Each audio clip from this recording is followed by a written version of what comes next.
try and coax you back for some sort of guest event. So I'll just think. Do a really big poetry reading in that Yeah. hall. Oh my goodness, could you imagine? That would be so wonderful. Yeah. We Hi, did have folks. I'm just seeing that folks are starting to come into the webinar here. So just wait a few more seconds. There we go, 6 o'clock. Welcome. Here we are. Good evening, everybody. Welcome. So happy you could join us tonight. Although it still feels like today, I guess, because it's still sunny out. Yay. This fall and winter, it's been our absolute pleasure to welcome in Conversations in Contemporary Art convener Maya Ray Oppenheimer and all of the special guests for the 2020-2021 SICA season. And tonight, a welcome to the last event of the season, an evening of poetry with Maddy, who you'll meet shortly. Just a few words about Concordia University's fourth space. We are physically located on unceded Indigenous land in downtown Tiohtià:ke, or Montreal. We are a university-wide platform focused on working collaboratively with our community across the disciplines to activate research, teaching, and various initiatives via process-based exploration, which is why we are delighted to host this season of SICA and today or tonight's event. Now, some of you have already decided you'll participate in the reading tonight, and it's our job to upgrade you, let's put it in those terms, to panelist mode. So please raise your little virtual hand now if you'll be reading, and we'll pull you out from the audience and make you a panelist, where you'll have access to audio, video, screen share, etc. Thanks for doing that. I see the hands raising already. Okay, so I'll pass things over to Maya so she can contextualize this a little bit further. Over to you, Maya. Great, thank you so much for that handover, Anna. That will be the last handover of our SICA season this year. You might notice a bit of a different vibe in my Zoom video screen. I'm very happy to help facilitate this event that is not an artist talk, but rather a poetry reading. Before I introduce our esteemed poetry reading host, Maddy Mayo, I'd like to encourage you to make yourselves comfortable. Think about how you would like to envelop yourself to hold space for language and for the poetry readers who have volunteered to share their words with us this evening. I'm Zooming from some digital grass from my home over on the east side of Montreal, in Rosemont and Tiohtià:ke, Mooniyang, Montreal, which is the island of the Kanien'kehá:ka Nation. And this concept for our SICA talk has evolved rather organically. Back in the summer of 2020, I approached Maddy Mayo, who is no stranger to the MFA department in the Studio Arts department, I should say, at Concordia University, to contribute to our year of SICA talks as the Bronfman Fellow for this year. And Maddy is a former graduate of the program, of the MFA program, and works as an interdisciplinary artist, is also Zooming in from Tiohtià:ke, Montreal. And her practice explores, sculpture, installation, as well as painting, and I'm going to infer language. Maddy and I have had a few conversations over the past month about what this evening might entail, and anything and everything was on the Zoom tube as a possibility. And I suppose it was a few weeks ago that Maddy came forward with the idea and desire to reframe what could be an artist talk, a panel discussion about our practice as a poetry reading. So to help facilitate the space for you to join in and share language. Another part of that intention that I would like to share with you, as you may know from the event listing for this reading for this SICA event this evening, is that Maddy's donating the honorarium to the Native Women's Shelter of Montreal, which is a 24-hour, 365-day-a-week outreach and in-house shelter for various support activities, networking, sheltering, food, and cultural services for First Nations, Inuit, and Métis women and their families and children. I'm also matching the honorarium amount as the convener, and we have the blessing of the Native Women's Shelter of Montreal to affiliate ourselves with the wonderful outreach and in-house work that they do in their center in downtown Georgiaga. I'll be sending a link into the chat space that will share more information about what the organization does. I will also be putting a link in where you can read more about Maddy's practice. And speaking of the chat, I certainly encourage all of you to keep that a warm space for the remainder of this evening, to react to one another's shared language, to put the note and title of whatever it is you choose to read so other folks can look it up.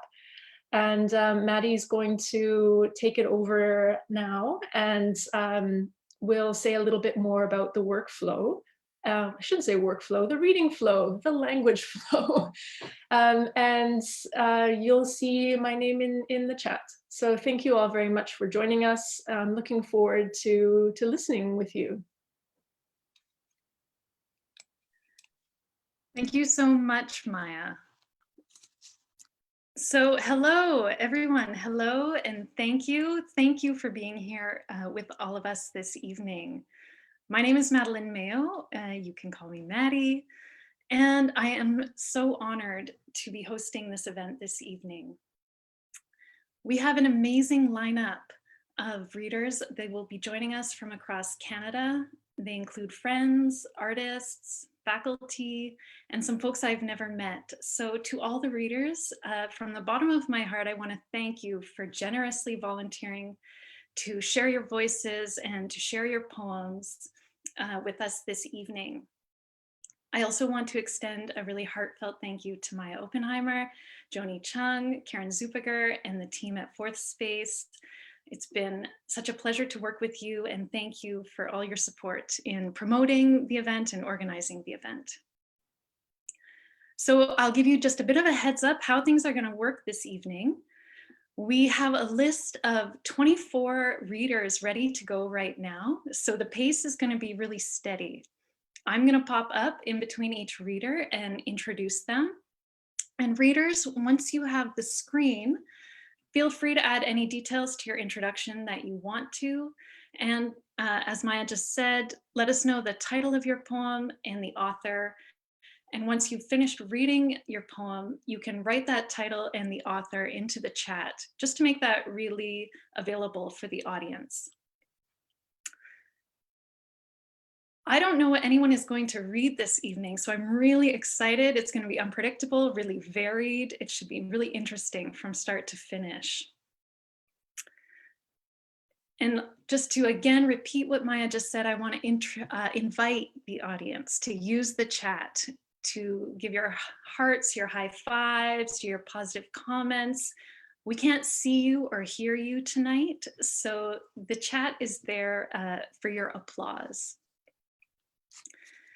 So to be mindful of time, we're going to get started right away, and I will read the first poem of the evening.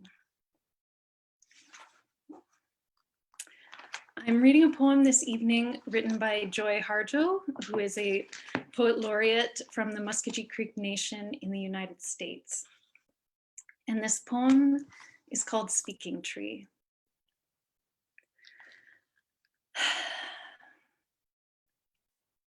I had a beautiful dream. I was dancing with a tree. Sandra Cisneros. Some things on this earth are unspeakable. Genealogy of the broken. A shy wind threading leaves after a massacre, or the smell of coffee and no one there. Some humans say trees are not sentient beings, but they do not understand poetry. Nor can they hear the singing of trees when they are fed by wind or water music, or hear their cries of anguish when they are broken and bereft.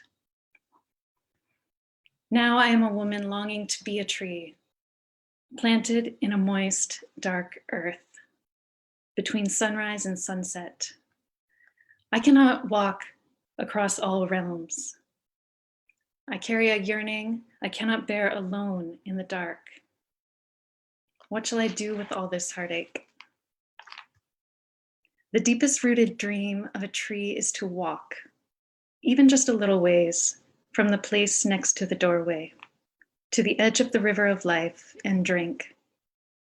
I have heard trees talking long after the sun has gone down. Imagine what would it be like to dance close together in this land of water and knowledge, to drink deep what is undrinkable.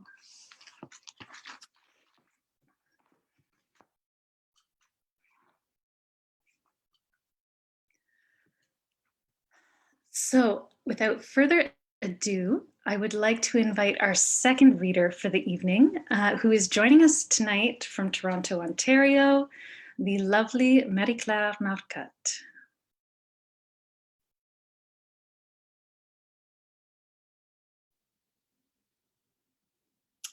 Thank you. So my poem is titled, My Mama Has Hand Tremors, and it's written by myself, Marie-Claire Marcotte. My mama has hand tremors. And when she tells me for the first time, she makes sure to tell me before I can notice. I hear tumor. Oh, tremor. Wonderful news. Oh, not so wonderful. An essential tremor, familial tremor, takes one parent, pass it on. She tells me about me as she tells me about her, with hands shaking, imperceptible, almost. Their vibration essential, automatic. Tiring, she says, exhausting at times, like a constant grooving to a beat, I think, unintentional, even especially when fatigued. Embarrassing, she adds. No more loose leaf teas, a jerk of the finger and the leaves fragrant the kitchen hardwood floor, not the hot water. Just my hands, or what's next? A question dangling. Will my head rhythmically speak for me too? Will my voice become my voice? Later, I read about quark, but I think quirk. If we are partly made of quark matter, then the quirk of your hands soothes me, Mama. Because, bear with me now, I am no scientist, but did you know that the greater the distance, the stronger the interaction between two quarks? From where I'm sitting, a few provinces away from you, the quark is strong, said Darth Vader never. And did you also know, Mama, about the gravitational waves? The ripple happening over there is felt over here. So let those hands tremor, since it is indeed essential, ripple like a wavelet, vibrate from you to me. And if and when mine start to as well, will be like birds sending allos across our airwaves, shaky good mornings, felt, comment ça va, vibrant, bonne nuit. And if and when my own child receives this familial gift, we'll know that our quirky language will be not lost, but continued. Threefold, Français, English, and tremor. Thank you.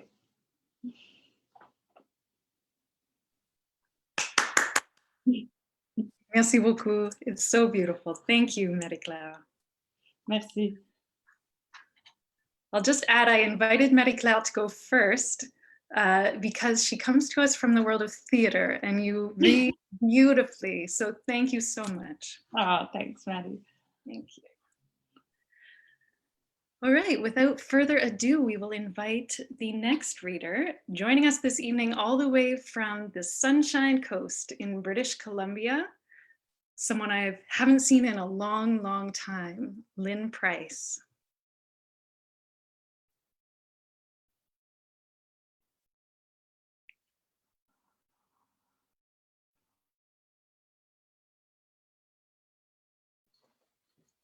Hello, can you,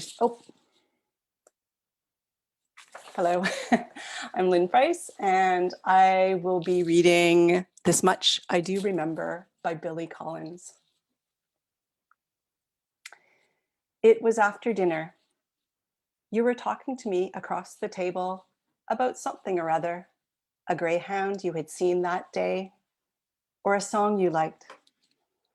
And I was looking past you over your bare shoulder at the 3 oranges lying on the kitchen counter next to the small electric bean grinder, which was also orange, and the orange and white cruets for vinegar and oil, all of which converged into a random still life, so fastened together by the hasp of color and so fixed behind the animated foreground of your talking and smiling, gesturing and pouring wine in the camber of your shoulders, that I could feel it being painted within me, brushed on the wall of my skull, while the tone of your voice lifted and fell in its flight, and the 3 oranges remained fixed on the counter, the way stars are said to be fixed in the universe.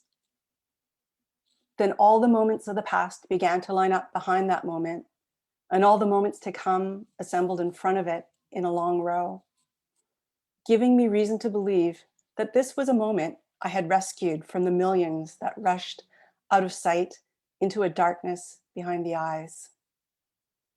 Even after I have forgotten what year it is, my middle name, and the meaning of money, I will still carry in my pocket the small coin of that moment, minted in the kingdom that we pace through every day.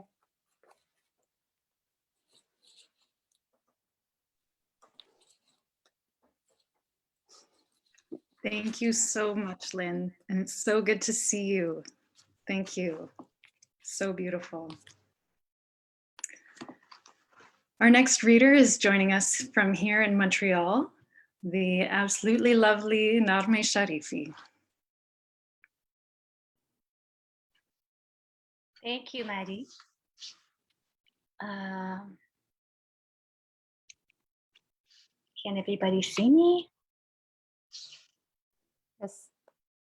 Yes. Okay, perfect. So I am going to be reading 2 of my own poems. They're short, that's why I've chosen 2.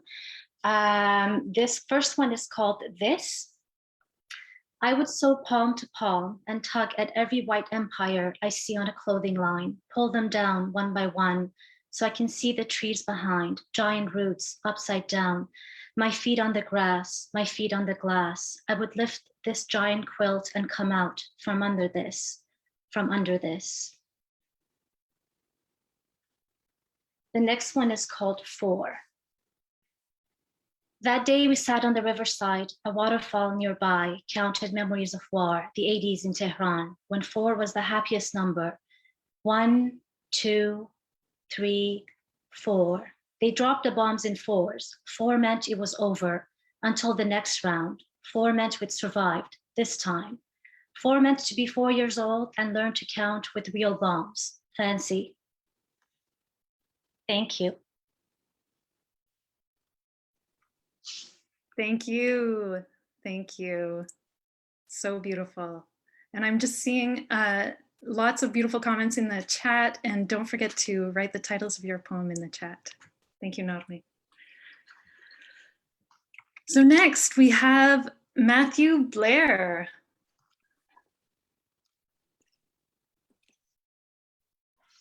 Hello. Can I give a shout out? I want to give a shout out to everybody who's still reading and writing poetry in 2021. This poem's called, I have 2 poems. This poem's called 1109, 1109. Hemmed up, left without a stitch in a box, beamed up, budded out, smattered in pedigree, the elegy of a dead degree, of a stick and a rock, a bare basic biological clock, a tick in a box, a stuffed animal, the wooden bench, like a pick in a lock, the stock talk of the cop who didn't knock, the red-headed run, the rum, the run, stiff in the sock, a lugubrious talk, all over us, hemmed up, sticking out, breathing down our necks.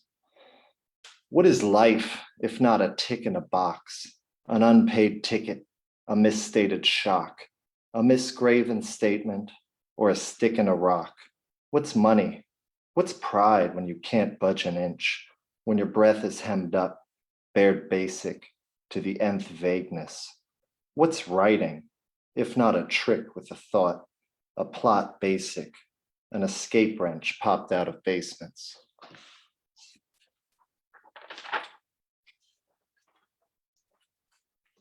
Here's the other one. Enemy of perennial identity, the wolf without its pack, eyeline, invade, weighed and talked about, then not talked about, ad nauseum. The big melt, the bad so-so, the way you draw breath en cachette, in cahoots, nuts and bolts, your breath, my barometer tone, the way pressure plays on all of us, a sinking sense of scope, a sicko, enemy of indemnity, sniveling weirdo. We talked about non-fungible tokens, oregano, Rubens, and the open tyranny of the open face, full screen, teeming with its facialized assets, JOI en cachette, like solitary rabbits or a sketch of Bart Simpson from memory. That's how wrong it felt to even try to talk. Big, melting breath play in a safe space, en cachette, en colère, eyeliner, harness, boots, check, fireproof clothing for disposable men, men meaning sickos, a circular firing squad, a jerk circle, same thing. Still, I remember those maquettes with cockroaches on the beach, the Coney Island look in your eye.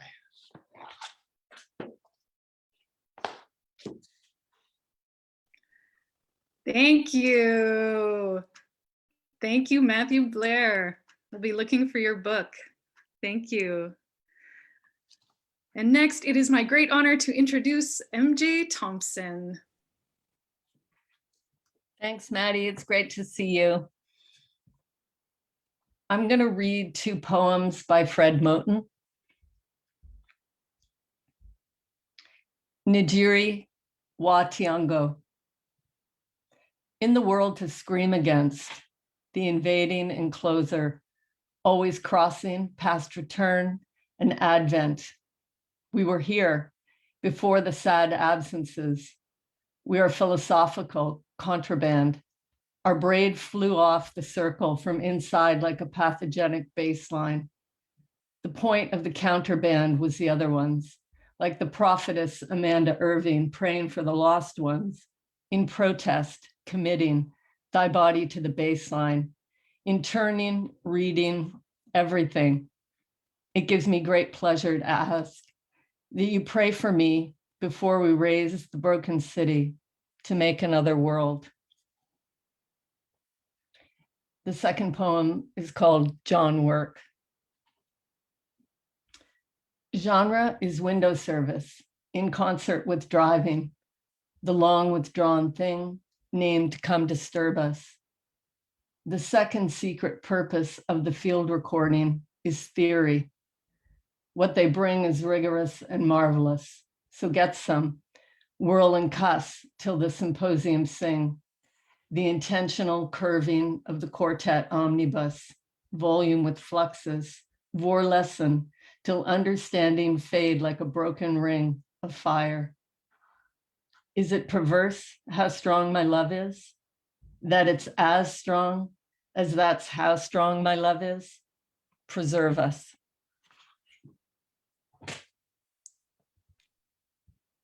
Thank you, MJ.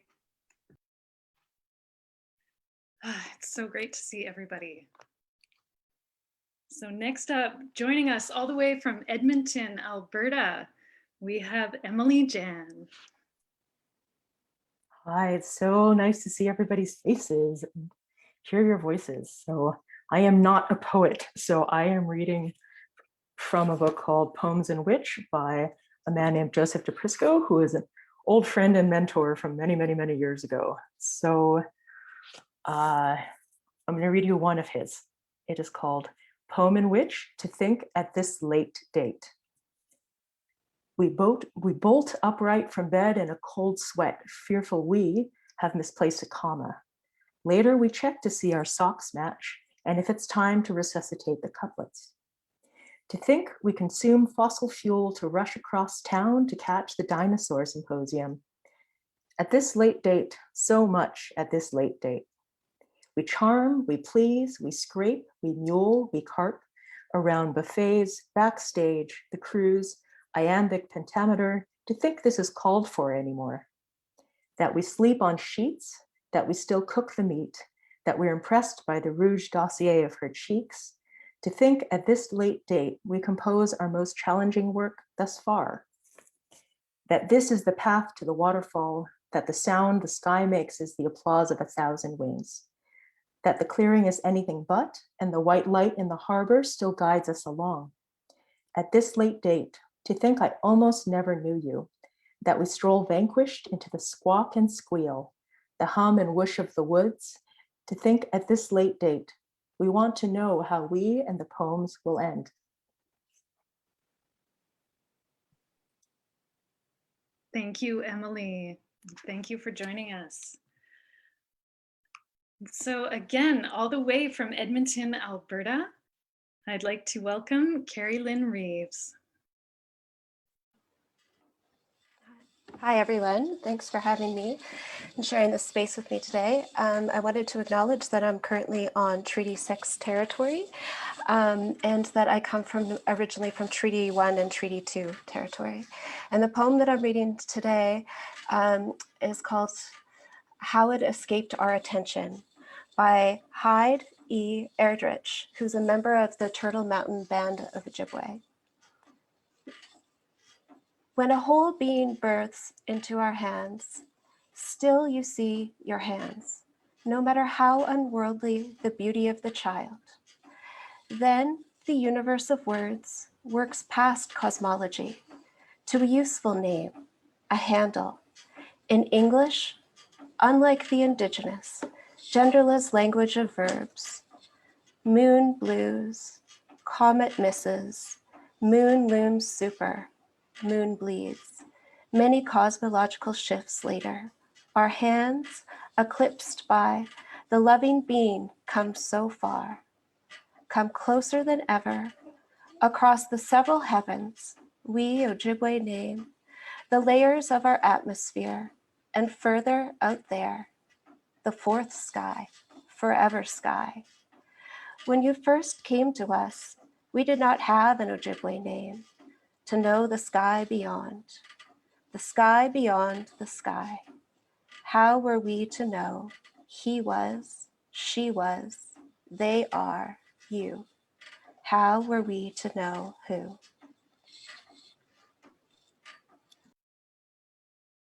Thank you, Carrie Lynn. So good to see you. Thank you. And next we have Joni Chung.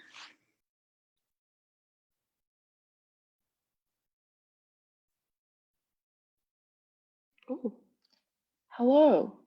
I'm gonna have to share my screen. So, oh, yes, we've got it. Okay. I am sharing a poem I wrote today. Because I've been processing a lot of feelings in regards to the shooting in Atlanta. I don't have a title. Sorry. I did not know it was possible to feel fragile and immense anger all at once. I was taught in school that one only ever feels one emotion at a time. This is joy. That is sadness. This is jealousy.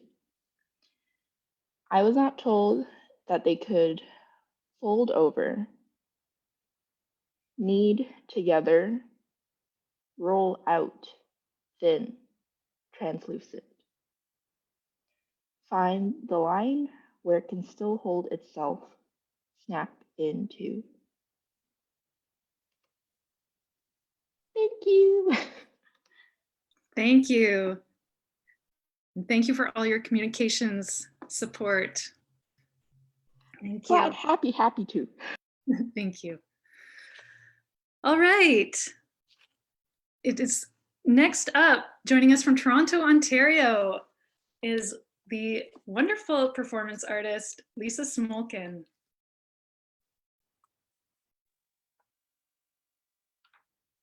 Hi, everyone.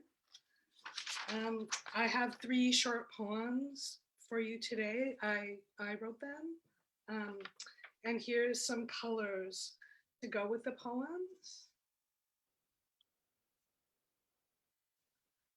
Ways of going off. There is the way that when someone you've known for a long time changes their mind about you, they have gone off you. You can feel it. They no longer look at you in their mind. Their heart doesn't feel you any longer. Even though you haven't seen them for months and you haven't done anything that you know of and you don't know why. Their attention has turned elsewhere. The energy has changed radically. They stopped liking your social media posts. I'm afraid that their narrative of me has turned nasty. I just want to say, please think the best of me. Please think best. You're reading the room, the imaginal room in which you share, and they're looking the opposite way. Where's the space between what I feel and what they feel? It is a type of hurt when someone you care about ascribes negative intentions from you when there were none. A poster infographic tells me that I can't control what others think, only what I do and say. Another way of going off is when you yourself go off, when you get mad, you're angry and you express it. Next poem. Drew Barrymore's new children's furniture and soft furnishings line. That tracks. Rainbows, fruit, animals, flowers, weather, as in clouds and lightning, very good graphics, new and relevant styles, bright colors to have younger people be in their inherent perceived happiness, upper and middle class decorating trends. My sister had rainbow and butterfly wallpaper, but then grew to be a punk rocker. And I was lucky enough to get an IKEA reboot of my room. But where was the space for the inner infrastructure? Where could that be built? What role does a family have if not to build that? Make a wallpaper that gives us what we need. Install mirrors so we can see ourselves. No mention of an inner life. The 80s, where boundaries, needs, psychoeducation, nervous system regulation were only future ideas floating in now graphic, fluffy clouds with faces. And my last poem, Rubbing People the Wrong Way. When you said that thing and you saw the other person's face and they were very put off, but you couldn't figure out why. You've never received an official diagnosis of some of the reasons and ways that people struggle to understand the other. If you were a comedian on a podcast or an extrovert, you might ask them in the moment, why do you have that look on your face? Or you might extrapolate because you know the world so well and just call out the reason for positive or negative ID. But as it stands, you will be left with wonder and pause. So many moments built up over time of not understanding. Thank you. Thank you. Amazing. Thank you. Thank you for joining us. Wow, we're going quickly. We're going quickly, which is, we'll all take a breath and slow down for a couple of seconds. Next up, I would like to introduce Sachiko Sumi.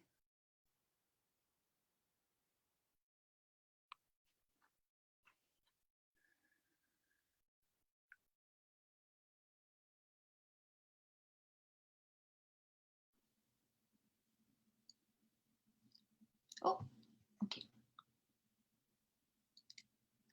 Oh. Hello. Hi. Okay. Hi. I'm gonna read a poem. Was written by myself in Japanese. The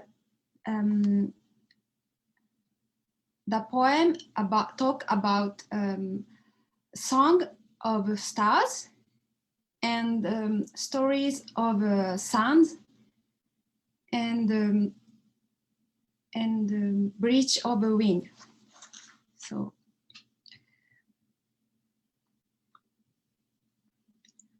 サバンナの星流れ歌、砂の寄り合いは2億兆個の星が年に1回一斉に集まる日に執り行われます。代表でその年一番輝いた星が名誉ある流れ歌を発表します。一番輝いたといっても時間の長さなのか、光の大きさなのか、強さなのか、その時の話し合いと厳正なる抽選で決められます。その年々によって流行も違うので、期待と驚きと喜びの心持ちで、皆が心を静めて聞き入ります。その間、砂の寄り合いは厳かに行われます。さらさらと体を寄せ合い、こすり合わせ、入れ替わり、舞い上がり、飛ばされ、乾き、輝くのです。その様はまるで月光に照らされた錦鯉のようであり、風に舞う満開の桜吹雪のようであり、秋一面の麦畑の海のようであり、すべてを忘れ、感動の輝きで全身が震えるのです。砂は隕石出身のもの、古代遺跡出身のもの、地球誕生からのもの、古くからのものも、新しいものも、遠くからのものも、近くからのものも、自然発生のものも、人工発生のものも、川や海から運ばれてきたもの、山の噴火で生み飛ばされてきたもの、鳥の翼や動物の毛にくっついてきたもの、さまざまで寄り合ってそれぞれの話を始めるのです。その時風は尊重的で、砂の尊い話に寄り添い助け、記憶し、星にも届くように橋渡しをします。その返礼として、毎年星の流れ歌が奉納されるのです。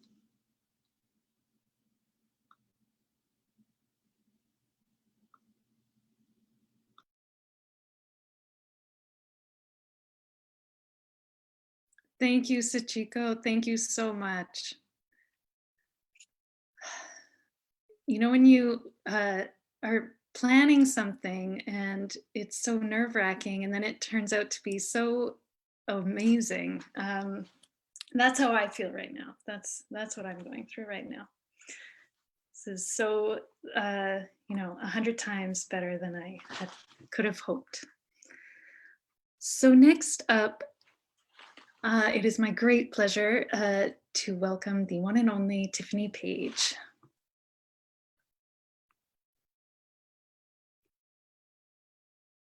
To meet the Prime Minister, talk about the issues that matter to him. Like eventually the economy's going to recover, right? Canadians are going to get back to work, but not Frank. He's never going to get a job. He's always going to be at my place. 1 hour, 1 minute. Is top of mind concern. I know you. I walk with you. That's face on CBC. It's like face to face, but without the other. Now I can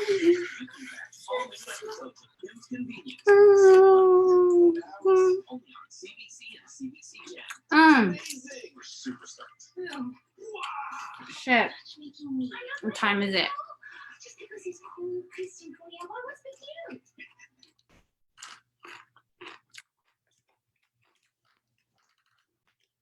Oh, I'm so sorry. I'm so sorry I missed your call earlier. I just keep passing out. Yeah, it's been quite the week.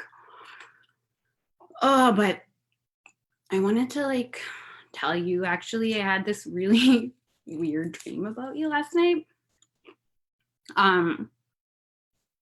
Yeah, actually, it's really too embarrassing. I can't tell you.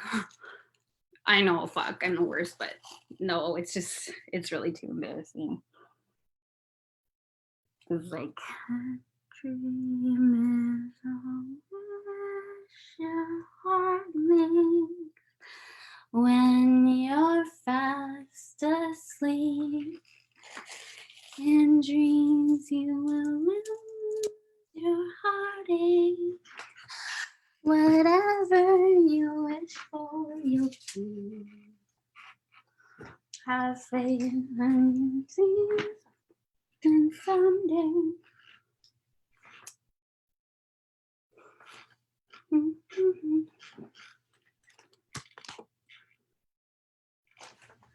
Okay, shit, let's get the lights. Is that good? Are you rolling? Okay.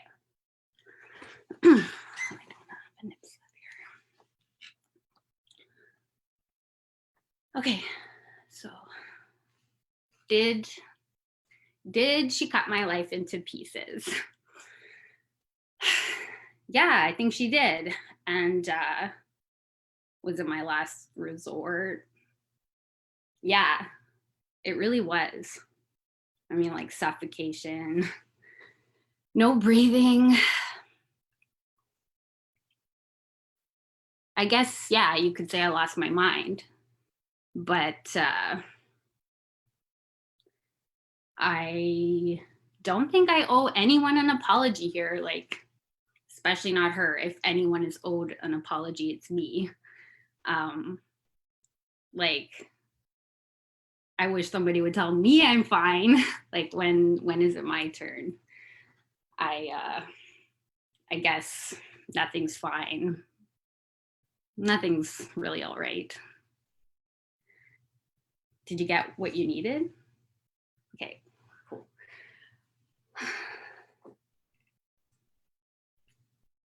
So yeah, I just really was nice to hear your voice again. Sorry I haven't been really present lately. Yeah, it's been rough, but I'll try to be around more and, you know, dream a little dream of me. Okay, I'll talk to you soon. Bye.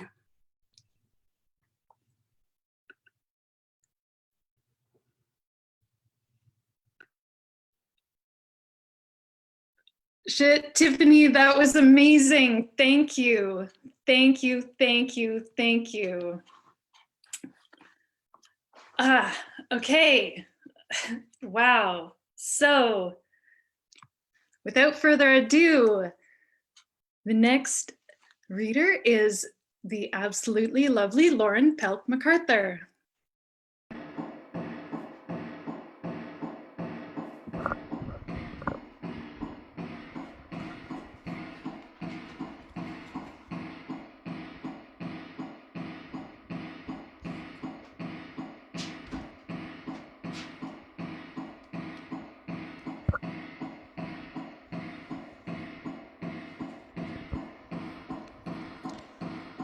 The fucking cops are fucking keen to fucking keep it fucking clean. The fucking chief's a fucking swine who fucking draws a fucking line. That fucking fun and fucking games. The fucking kids he fucking blames are nowhere to be fucking found anywhere in Chicken Town. The fucking scene is fucking sad. The fucking news is fucking bad. The fucking weed is fucking turf. The fucking speed is fucking surf. The fucking folks are fucking daft. Don't make me fucking laugh. Fucking hurts to look around everywhere in Chicken Town. The fucking train is fucking late, you fucking wait, you're fucking lost and fucking found, stuck in fucking Chicken Town. The fucking view is fucking styled for fucking miles and fucking miles. The fucking babies fucking cry. The fucking flowers fucking die. The fucking food is fucking muck. The fucking drains are fucking fucked. The color scheme is fucking brown everywhere in Chicken Town. The fucking pubs are fucking null. The fucking clubs are fucking cold. The no fucking girls or fucking guys with no just fucking burnt out beady eyes. The world is now a fucking lab just waiting for a fucking cab. You fucking stay at fucking home. The fucking neighbors fucking moan. Keep that fucking racket down. This is fucking Chicken Town. The fucking train is fucking late. You fucking wait. You're fucking lost and fucking found. Stuck in fucking Chicken Town. The fucking masks are fucking tight. My social skills have fucking blight. The fucking beer is fucking flat. The fucking flats have fucking rats. The fucking clocks are fucking wrong. The fucking days are fucking long. Fucking gets you fucking down. Evidently Chicken Town.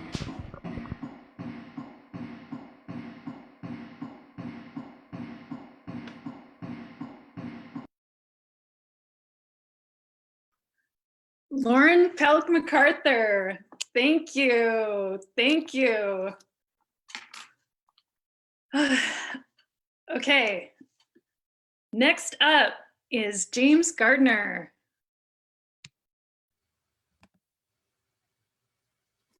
Hi, everybody. I knew Lauren was going to be a tough act to follow. I'm going to be reading from Christian Bach's Eunoia. I've been reading this on the subway a lot, and I've never read poetry that wants to be read aloud so much. So thank you, Maddy, for the invitation. Something to know about this book, it is broken into chapters and each one gets a vowel. And so each text has to use that vowel in every word. So I'm going to read 2 from A and then I'm going to read 1 from I. So this is chapter A for Hans Arp. Awkward grammar appalls a craftsman, a Dada bard as daft as Zara damns stagnant art and scrawls an alpha. A slapdash arc and a backward zag that mars all stanzas and jams all ballads. What a scandal. A madcap vandal crafts a small black ankh, a hand stamp that can stamp a wax pad and at last plant a mark that sparks an ars magna. An abstract art that charts a frazzle anagram. A pagan skull chants a dark saga, a Mahabharata, as a papal cabal blackballs all annals and tracts, all dramas and psalms, Kant and Kafka, Marx and Marat. A law as harsh as a fatwa bans all paragraphs that lack an A as a standard hallmark. And then a bit later in the chapter, still sticking with A in every word. Hassan can watch as a marksman tracks a stag, a hart and a fawn, and a last bag's a ram. A Bwana as smart as Tarzan can trap all mammals, alpacas and llamas, caracals and pandas, aardvarks that can catch larval ants. Hawks and larks dart past tamaracks, and jackdaws and mallards flap past cattle paws and land athwart a larch. Sparhawks and caracaras squawk at blackcaps and avidavats. A bantam jacamar can stand athwart a jacaranda branch and catch all scarabs that gnaw at sassafras bark. A jackal stalks an addax, a Manx cat nabs a pack rat, a black asp crawls past a sawgrass march that has algal tarns. And one more. And so this is with I in every word. Pilgrims digging in shifts, dig till midnight in mining pits, chipping flint with picks, drilling schist with drills, striking it rich, mining zinc. Irish firms hiring mixed, whilst firing Brits, bringing smiths with mining skills, kilnwrights grilling bricks in brick kilns, millwrights grinding grits in grits mills, Irish tinsmiths fiddling with widgets, fix this rig, driving its drills which spin whirling drill bits. I pitch in, fixing things. I rig this winch with its wiring. I fit this drill with its piping. I dig this ditch, filling bins with dirt, piling it high, sifting it till I find bright prisms twinkling with glitz.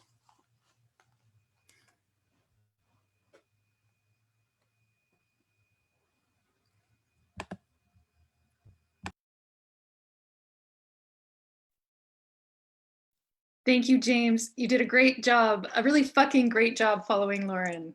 It was a hard act to follow. So up next, it is my great pleasure to introduce Stephanie de Couto Costa. Hello, everyone. What a lovely way to spend a Thursday evening. I'm going to read a poem titled Contact, written by myself. Every part of you is collaged into this limpid surface and then transferred to another, and so on.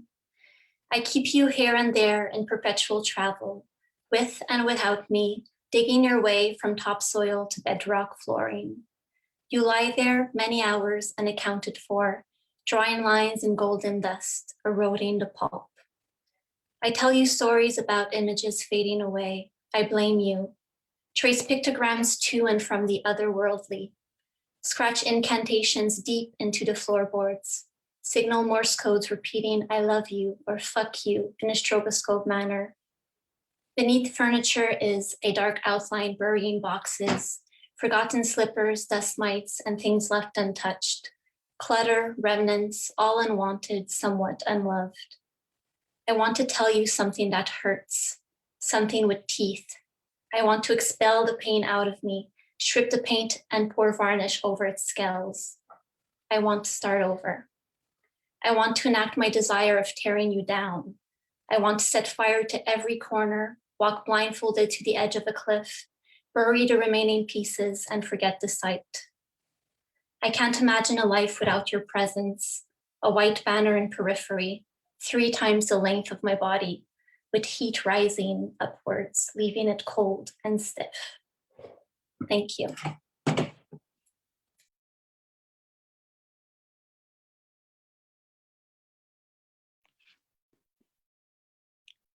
Thank you, Stephanie. It's so great to see you. I forgot I wanted to have my hair down for this event. So up next, I would like to introduce Victoria Platel.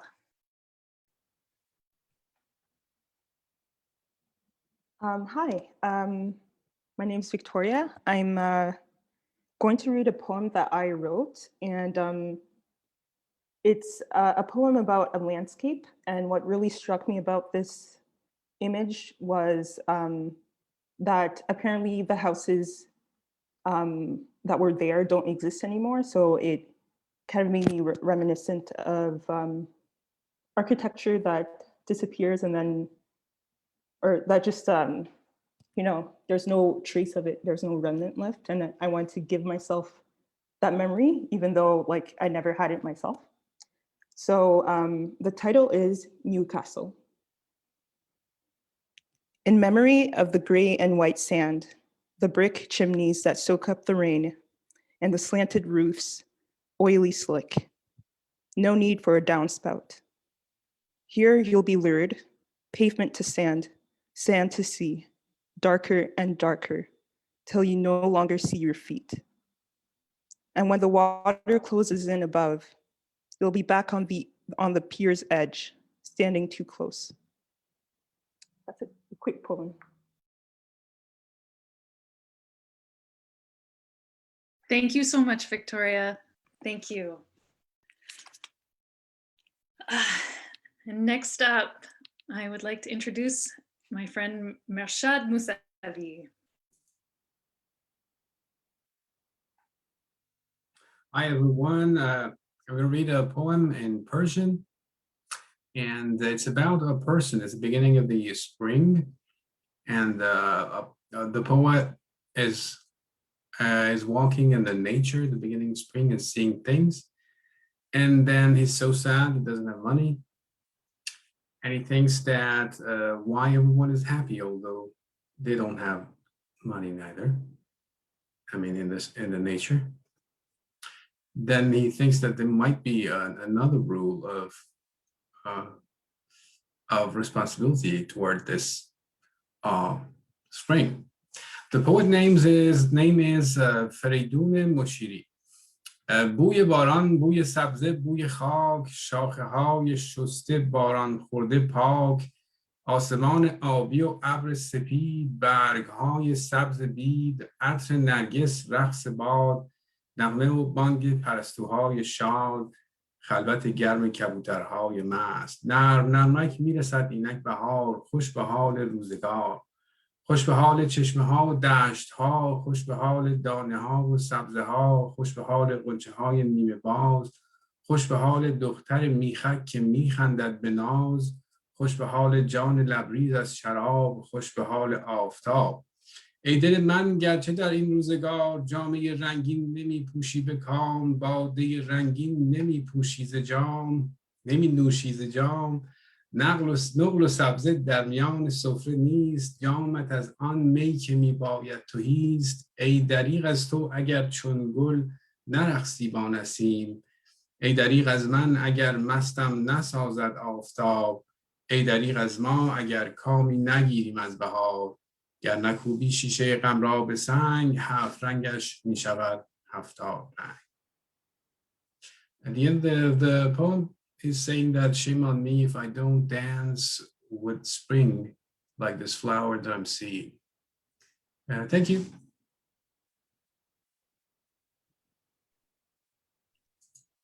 Thank you. Merci, merci. And next up, it is my great pleasure to introduce Chloe Lum.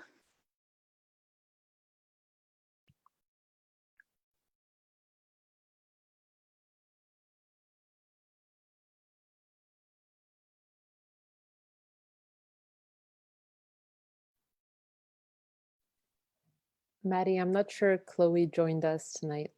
Okay, good to know. Thank you.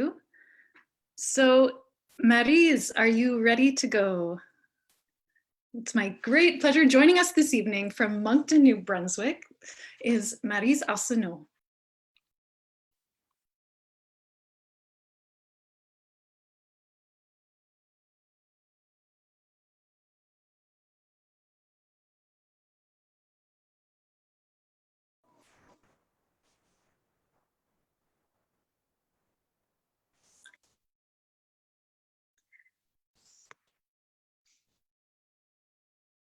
There might be two of me. I don't know.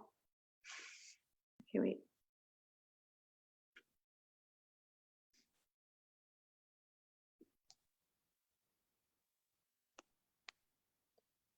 Maryse, you're welcome to turn on your video if you like. Okay.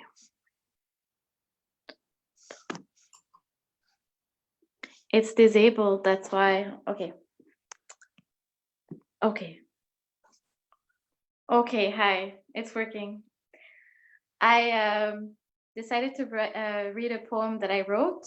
It's a mixed mash of a few little poems, so there's French in there.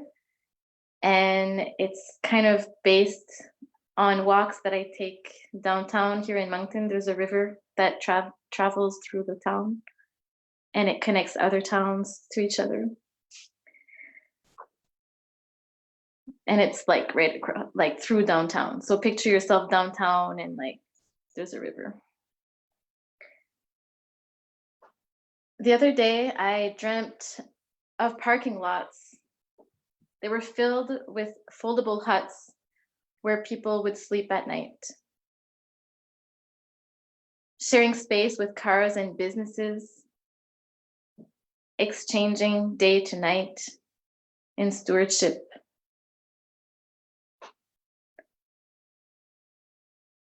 Comme le vent caresse le marais en bas de la rue, je fonce vers le soleil couchant et ça m'éblouit.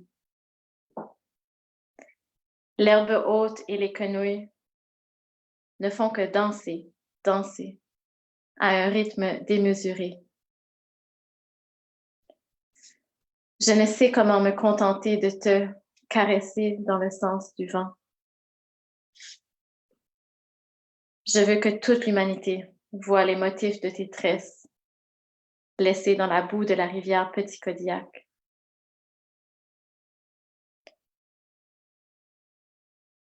That's it. Merci.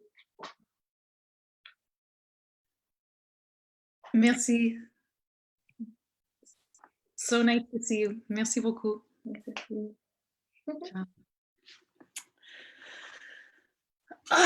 All right, and joining us next is someone I do have the good fortune to see more regularly, is the lovely Etta Sandry.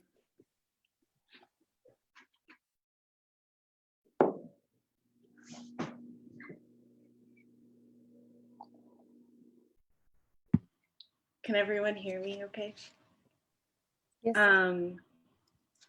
Thank you. So I'm going to read a poem called Science Fiction by a poet named Anne Boyer. Chapter 1. One imagines that one can escape a category by collapsing it, but if one tries to collapse the category, the roof falls on one's head. There a person is then, having not escaped the category, but having only changed its architecture. Once it was a category with a roof, now it is a category in which everyone is buried in the rubble made of what was once a roof over their heads. Chapter 2. In the history of all hitherto existing societies, there is fantasy and there is fantasy. The unpredictable, heaving plurality that is not really men is no fantasy, but the category of men provides the same show every day. Someone says, "Would you be better if the show were a little different?" And you say, "Yes, yes, yes, yes, yes." You are merely bored, you tell him. You are wary, you tell him. You have seen the show so many times, but it's not really too bad, maybe just a few changes. But you can see some other things. Like what they say is a stage is the actual heaving everything of the human everyone. It requires no separate class of actors upon it. You watch the form of men as they act with each other in ritualized opposition to create the illusion that the actors upon the stage are in fact the scene. They've been playing at the same struggle for a long time. To keep the struggle theatrical fixes power. But there is another real struggle. It's not between an actor and actor, it's between the actors and the stage.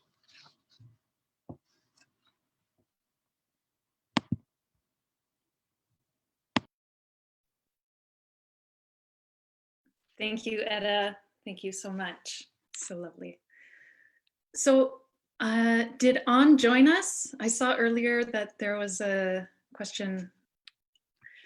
I'll go ahead and introduce our next reader, all the way from Paris, France, is An Subiran.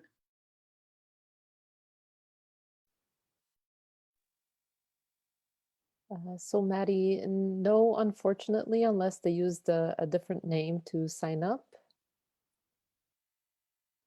It's totally no problem.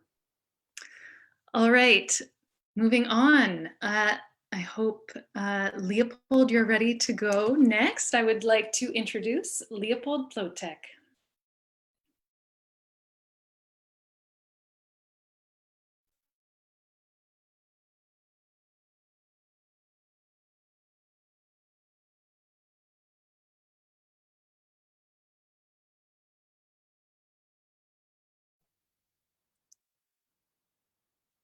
Hi, Leopold. Would you like to unmute yourself?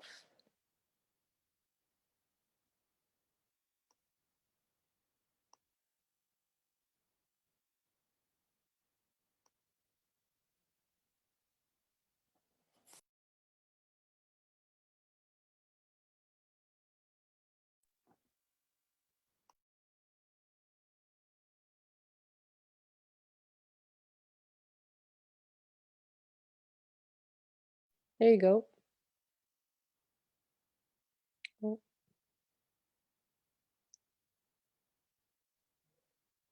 No, I'm sorry. We still can't hear you, even though you're unmuted. Sorry, folks. We're gonna try to help out here. Not sure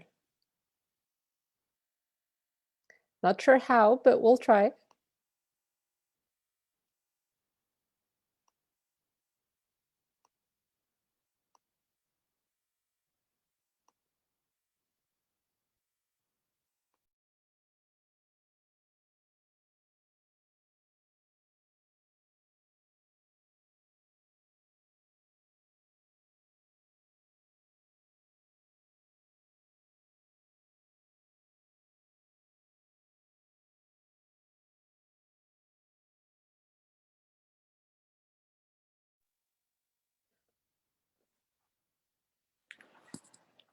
So I'll be honest, we're having this weird moment of not knowing if this is the performance, Leopold, or if you're simply having trouble connecting to audio. And I'm guessing by the fact that you're putting earbuds in is that you're just having trouble connecting to audio. So we see that you're connecting now. So sorry, Leopold.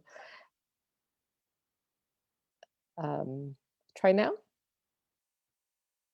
No, it still says you're connecting.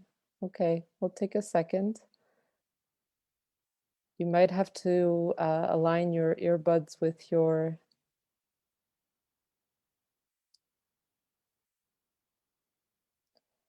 Or maybe I can ask Doug to help me out here.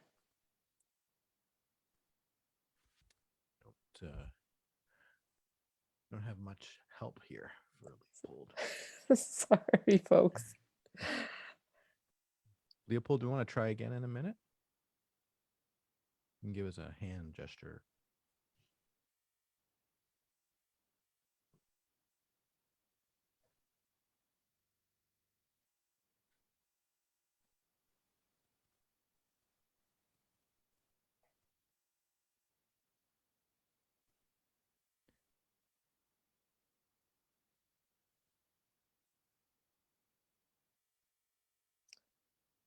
Okay, I think it's a matter of your earbuds connecting to your computer sound, if that's what you're trying to do. So you would have had to activate the Bluetooth connection, I guess.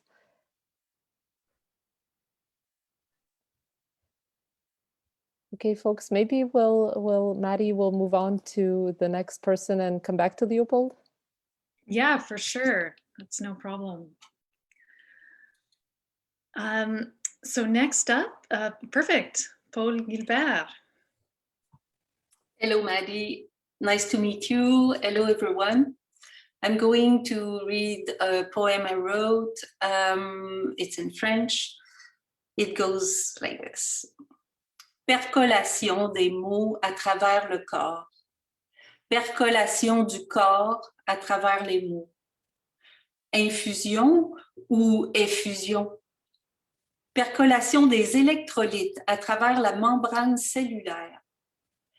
Percolation du sentiment amoureux à travers la porosité de la peau. Passage ou digue. Physicalité de locution, diffusant lentement comme un souffle, une évaporation, une libération, efflorescence ou effleurement. Une percolation sans pression, à froid, à nu. Buée dans le miroir, bulle de savon percolant de l'intérieur, montant à la surface. Condensation et absorption. Percolation millénaire oubliée. Merci.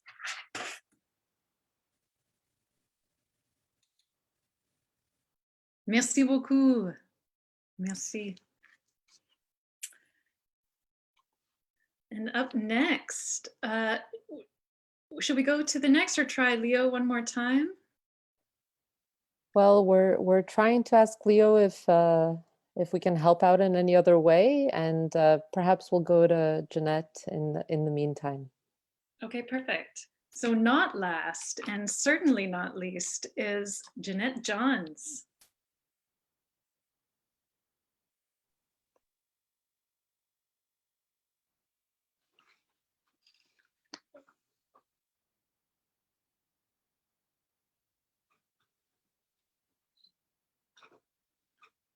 Hi. I'm gonna read a text from the Valley people in Ursula Le Guin's Always Coming Home. And it's a text that was translated from Kesh into English and from Breath into print. And now I'm gonna translate it back from print into Breath. The poem is called Artists. And it was written on a white plaster wall in the workroom of the Oak Society in Tilly Nana. Artists. What do they do? The singers, tale writers, dancers, painters, shapers, markers. They go there with empty hands into the gap between. They come back with things in their hands. They go silent and come back with words, with tunes. They go into confusion and come back with patterns.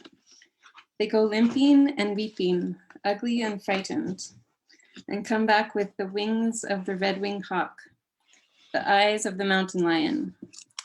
This is where they live, where they get their breath, there in the gap between, in the empty place. Where do the mysterious artists live? There in the gap between. Their hands are the hinge. No one else can breathe there. They are beyond praise.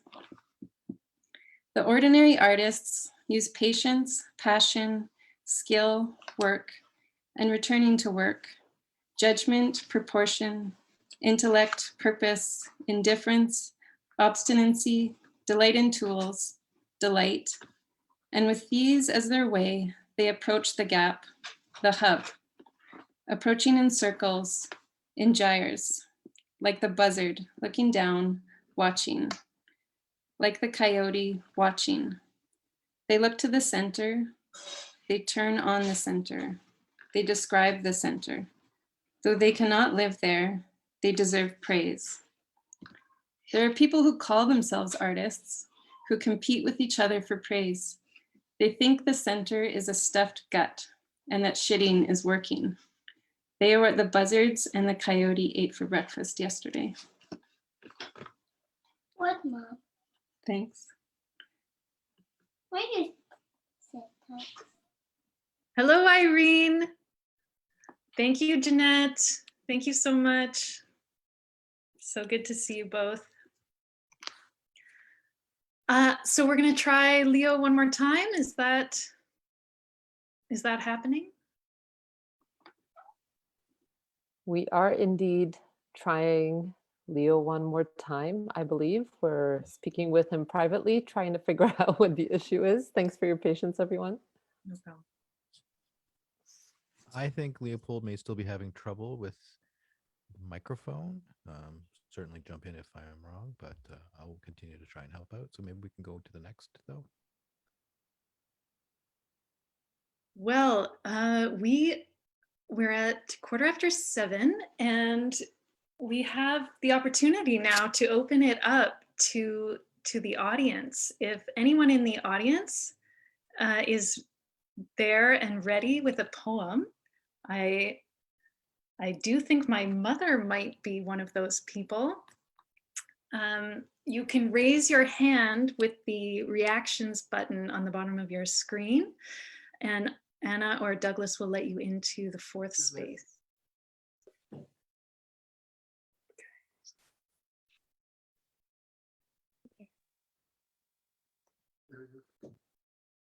Hello, am I there? Oh, yes, you are there. Okay. Shall I introduce you? I would like to introduce, joining us this evening from Durham, Ontario, is my mother, the lovely Basha Mayo. What do I do? No, don't do anything? Is it okay? No. I think I'm lost. I don't think it's you though, because they recognized you as being there. It's working, you're doing it. Okay. Continue. Okay. Okay. Okay. Well, hello everybody. Thank you for having me. I'm Maddie's mother, and I wrote this poem for her. It's called Elementary Edition.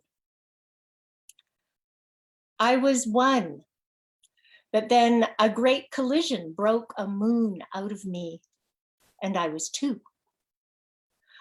I three'd myself, adding a unit, building a system.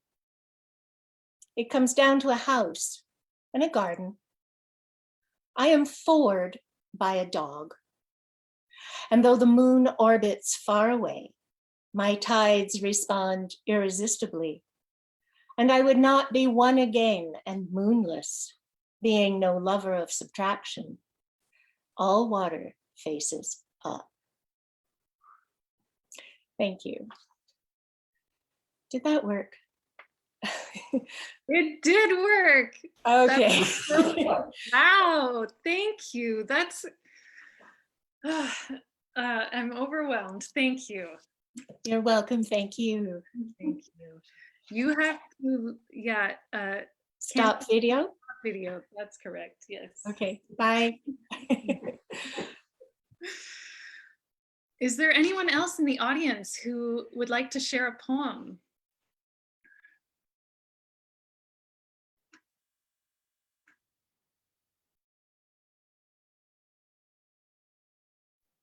We have a hand up from Isabella. Go ahead, Isabella. Hello. Can you hear me all right? Yes. Okay, this is terrifying, but I promised myself I'd do something scary at least once this week. I'd like to read a collection of poems that I've been writing across the past couple of years. So there's 3 short poems. The first one is just called Part 1, so I'm just gonna read it. Okay. What a gift it is to look at you. You whose smile can start the blooming of spring with a jump.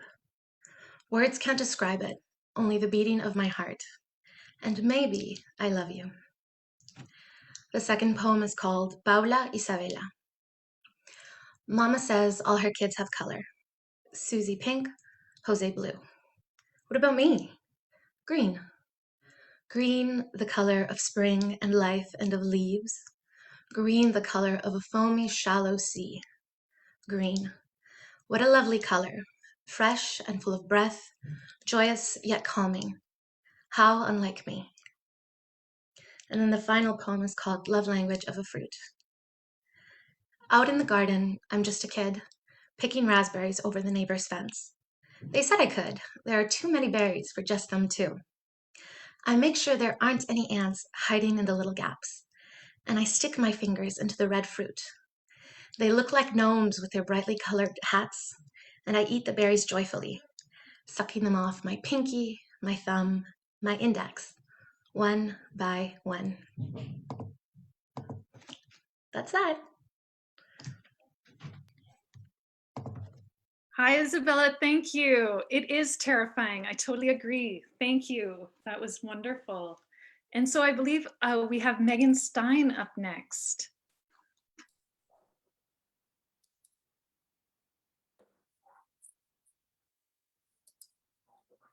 Hello.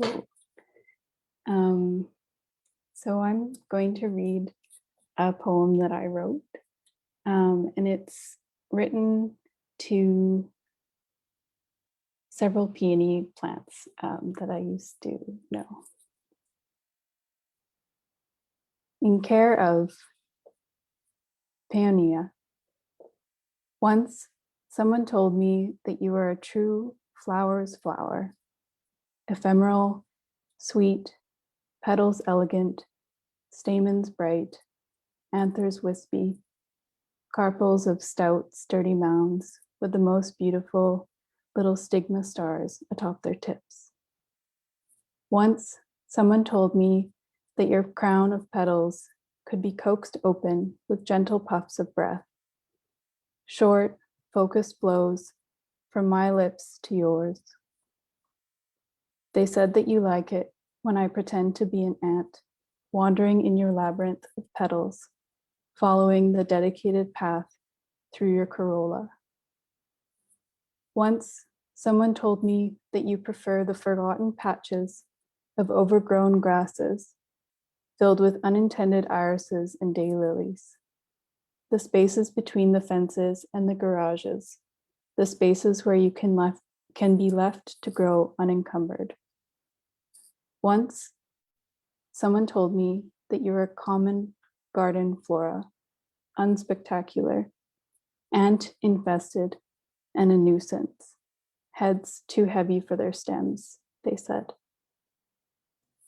Once, someone told me that as soon as one of your petals drops, the rest fall behind as if in a row of dominoes. Once, someone told me that you will only bloom 2 years after being split. Your roots sensitive to change, but adaptable to challenge. I've always loved your tufts. I remember tying you loosely, 5 of you, together with camellia greens. Nestled into the dark green gloss, dipped into your bath of water, you ruffled thanks through the slow flutter of your petals. And that's it.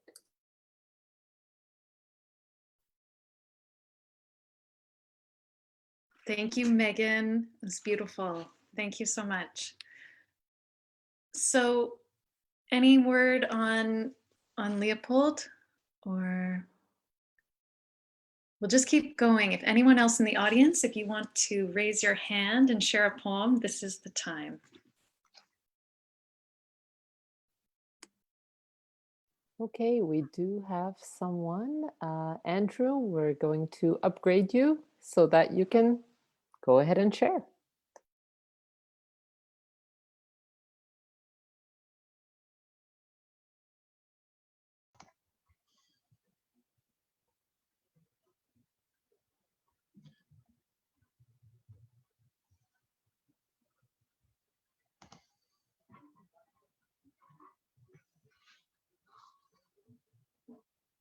Hi, Andrew, go ahead. We can see you. Sorry, I didn't realize it was me. Hi. Thanks very much for having this amazing event. It's been really cool to see everybody's homes and listen to everyone speak. So I just found this quickly because I thought it would be nice to participate amongst everybody else. So it's poems about love from Rumi. And so this poem is called I Trust You.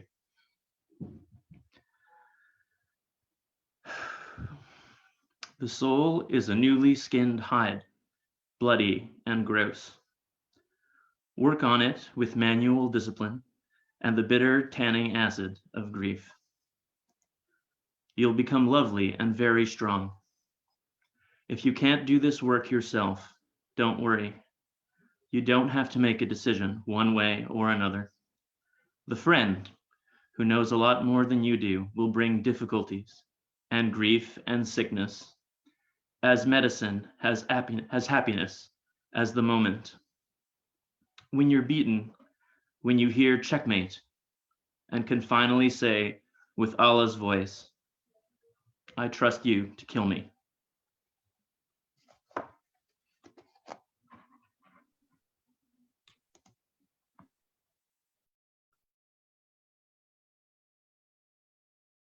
Thank you, Andrew. Thank you so much. Okay, anyone else in the audience? Anyone, any word on Leo? Or I'll just let you jump in, Anna, if Leo's camera works out, and tell me, and until then we'll carry on with the audience. Unfortunately, Maddy, Leo has left the building. We have lost Leo. Okay, that's too bad. All right. So yeah, anyone else from the audience? We would love to hear from you.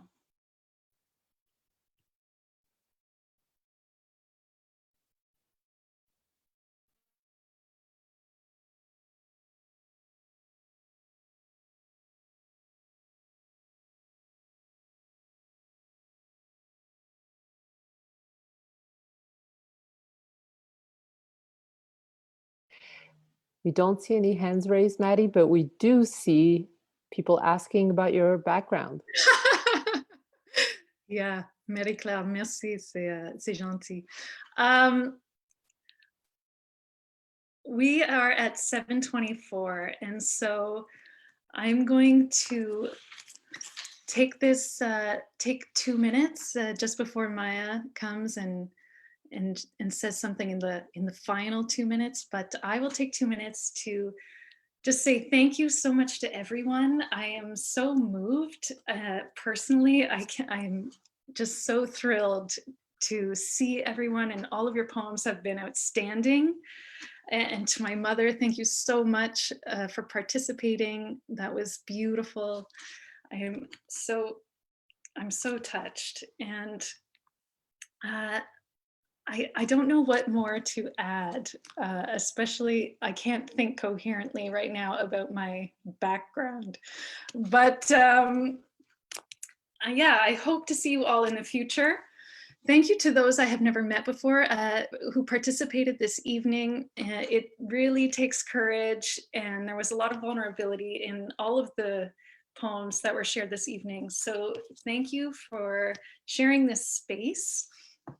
And we are all moved. I'm sure the chat has been just overflowing with love. So on that note, I would like to wish you all a really wonderful rest of the evening. You can walk around the streets for another 2 hours now.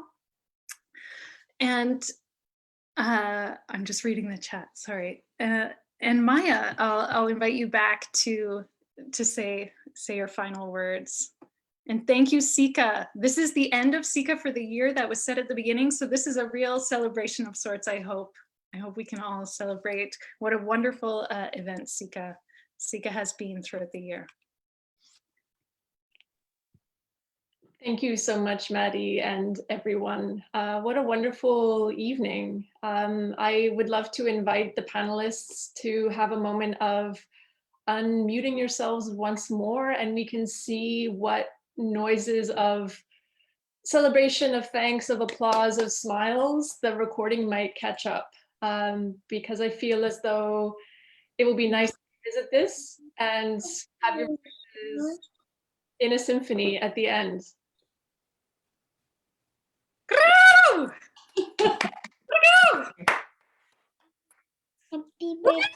It's hard to do.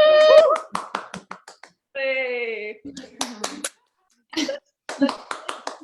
With love. Merci tout le monde. Merci. Thank you. Merci. Thank you. Merci. Thank you, ladies, for organizing this. What a lovely evening. Thanks, Maya. Thank you, everyone. Merci à tout le monde. Thank you.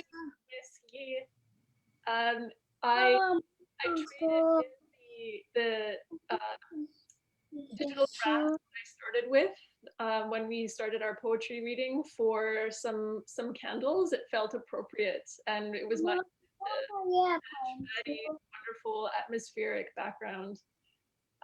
So I would love to thank Maddy again, for all of your organization, for getting all of the wonderful folks to sign up and participate for our reading this evening. Thank you, of course, to all of our readers, all of the different sentiments and language and authorship and energy that you brought into this space.